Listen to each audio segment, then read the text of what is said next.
তার জাতিকে সতর্ক করে বললেন, হে আমার জাতি, আমি তোমাদেরকে মহান আল্লাহর আযাব সম্পর্কে স্পষ্টরূপে সতর্ক করছি। তোমরা আল্লাহর ইবাদত করো, আল্লাহকে ভয় করো এবং আমার কথা মেনে চলো।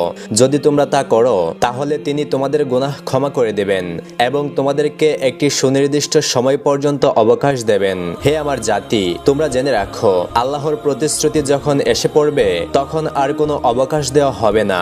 অতএব তোমাদের যদি কোনো বোধ শক্তি থেকে থাকে তাহলে আমার এই কথাগুলো মেনে চলো। কিন্তু নূহ আলাইহিস সালামের সম্প্রদায়ের লোকেরা তার এই কথা উপেক্ষা করলো। তারা তার কথার প্রতি কোনো গুরুত্ব দিল না। উল্টো তার কথা যাতে তাদের কানে না পৌঁছায় সেজন্য তারা কানে আঙুল দিয়ে রাখতো। কিন্তু আল্লাহর নবী হযরত নূহ আলাইহিস সালাম হাল ছাড়লেন না। তিনি তার জাতির মধ্যে ঘুরে ঘুরে দিনের দাওয়াত দিতে লাগলেন। তিনি পাহাড়ের ওপরে উঠে চিৎকার করে বলতেন, হে আমার সম্প্রদায়, তোমরা আল্লাহকে গ্রহণ করে খাঁটি ঈমানদার হও।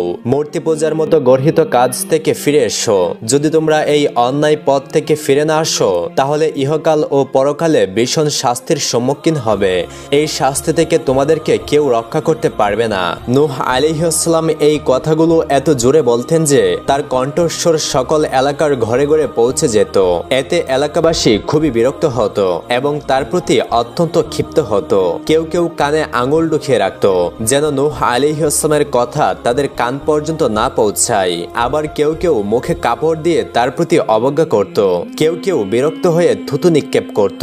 কেউ আবার গালিগালাজ করত। কিন্তু এত কিছুর পরেও হযরত নূহ আলাইহিস সালাম তাদেরকে হেদায়েতের কাজ থেকে বিরত রাখলেন না। তিনি অনবরত তাদের কাছে হেদায়েতের বাণী পৌঁছাতে লাগলেন এবং আল্লাহ রাব্বুল আলামিনের আযাবের ভয় দেখাতে লাগলেন। অতঃপর এক সময় হযরত নূহ আলাইহিস সালামের কওম বিরক্ত হয়ে তাকে বলতে লাগলো, হে নূহ, আমাদের সঙ্গে ঝগড়া না করে তোমাকে অমান্য করার কারণে তোমার খোদাকে বলে যে আযাব আনতে পারো তা নিয়ে আসো। তাদের এই উক্তি আল্লাহ রাব্বুল আলামিন কুরআনুল কারীমে এভাবে বর্ণনা করেছেন। তারা বলতে লাগলো, হে নূহ, তুমি আমাদের সাথে বিতর্ক করছো এবং অনেক বেশি বিতর্ক করে ফেলেছো।